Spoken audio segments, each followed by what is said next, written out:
Hi friends, welcome back to my channel. ನಾವು ಕಳೆದ ತರಗತಿಗಳಿಂದ BNSSನ ನಾವು ಒಂದೊಂದೇ ಸೆಕ್ಷನಾಗಿ ತಗೊಂಡು ಓದ್ತಾ ಇದ್ದೀವಿ. ಕಳೆದ ತರಗತಿಯಲ್ಲಿ ನಾವು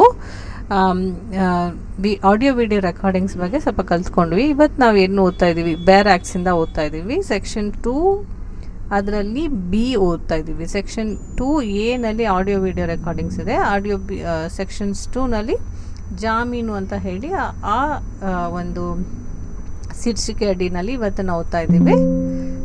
ಜಾಮೀನು ಅಂದರೆ ಏನು ಅಂತ ಇಂಗ್ಲೀಷಲ್ಲಿ ಫಸ್ಟ್ ಓದ್ಬಿಡ್ತೀನಿ, ಅವಾಗ ನಿಮ್ಗೆ ಇನ್ನೂ ಅರ್ಥ ಆಗುತ್ತೆ. ಜಾಮೀನ್ means of a person accused of suspected of a commission of an offence from custody of law upon law of certain condition imposed by on officers or court on execution by such person of bond or bail bond.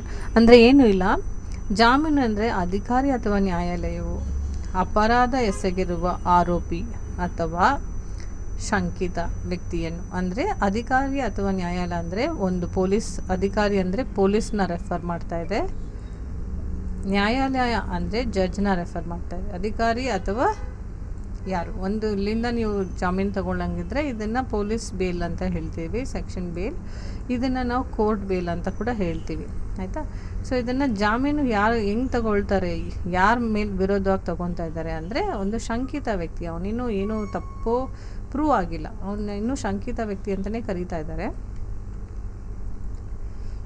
ಶಂಕಿತ ವ್ಯಕ್ತಿಯನ್ನು ಕೆಲವು ಷರತ್ತುಗಳಿಂದ ಹಾಗೆ release ಮಾಡೋದಿಲ್ಲ, ಒಂದು ಷರತ್ತಿರುತ್ತೆ. ಯಾಕಂದರೆ ಅವರು ಮಾಡಿದಾರಾ ಇಲ್ವಾ ಅಂತ ಗೊತ್ತಿಲ್ಲ, ಇನ್ನೂ ಪ್ರೂಫ್ ಆಗಿಲ್ಲ, ಹಾಗಾಗಿ ಅದನ್ನು ಸಸ್ಪೆಕ್ಟ್ ಅಂತ ಕರಿತಾ ಇದ್ದಾರೆ, ಅಕ್ಯೂಸ್ಡ್ ಅಂತ ಕರಿತಾ ಇದ್ದಾರೆ, ಆಯಿತಾ.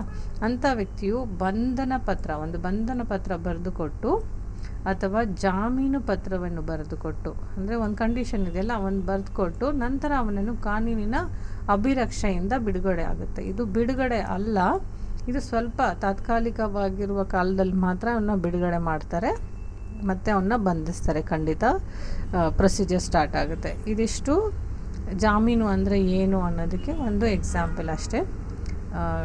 ನನ್ನ ಎಲ್ಲ ವೀಡಿಯೋಗಳು ನಿಮಗೆ ಲೈಕ್ ಆಗ್ತಾ ಇದೆ ಅನಿಸ್ತಾ ಇದೆ. ನಿಮಗೇನಾದರೂ ಈ ವಿಡಿಯೋಸ್ ಪ್ರಯೋಜನವಾಗಿದ್ದರೆ do like my videos and subscribe my channel for more updates. Thank you and have a great day. Bye.